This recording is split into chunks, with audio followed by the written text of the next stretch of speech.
If you were an indie artist yourself, just starting out, and you have good music, what are the first things you would do to get the music out there? That's a good question. Very good question.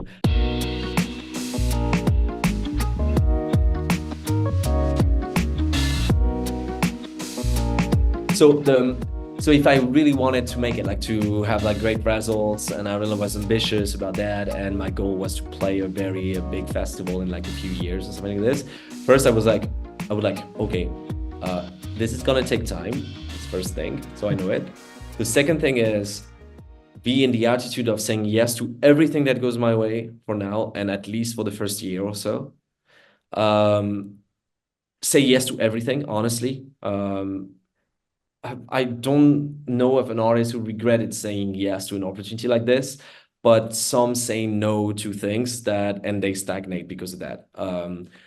So saying yes even to going to like a radio station thing where there's going to be only one listener, but maybe you'll meet people on their on the radio show that can collaborate with you. We had like lots of stories of artists who ended up meeting their managers that way, or collaborating or doing a featuring with another artist that was invited that day. Going to events and try to meet with people, supporting the artists on your local scenes and going to their shows and stuff like that. If you like if you are how do you, an extrovert, like use that. This is an asset. Go out and meet people, honestly. That's what I would do. That's what I'm starting to do again. I was doing it a lot. I stopped doing it. I'm doing it again for my business. Yeah. It's really having some results, honestly. So it's interesting. The other thing I would do is work a lot on the image of my project. Find something that's not something that I would say, oh, people will find it cool, but something that I was like, okay, I really feeling comfortable with that. I can dig in that direction, in that universe.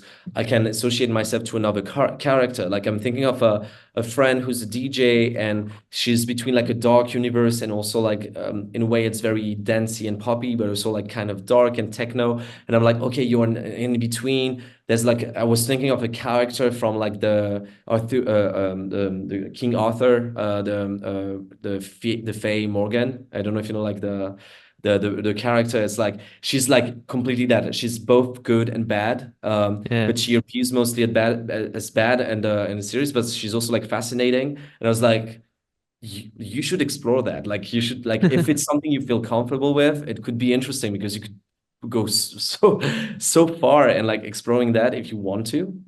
So I would work a lot on that, on the visual universe I would like to be, and the sphere and the scene I would like to be in. And depending on the music I do, if I do electronic music, I would go like finding what my niche is or what my niches are to try to dig that first, have that kind of like underground notoriety, or someone knowing me for like a specific genre, so then I can expand.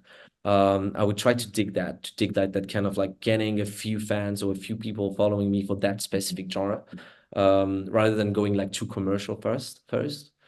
Um, yeah, and then like working on the visual as I was saying, be sure the music is great. Work on my release strategy a lot. Try to see if I can have more content in advance, both for social media and for music, to be able to release frequently. Would be great. But it's a lot of work. Like as you can see, the length of my answer, it's like releasing music and trying to make it is like running a company, honestly. It's tough.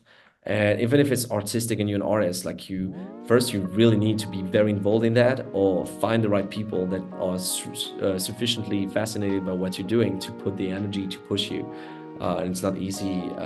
And you need like yeah, as an artist, you need to do a lot of things, but you need to do them. Like there are so many artists that are trying to do it and to make it, Yeah. that it's not a choice right now to do all this.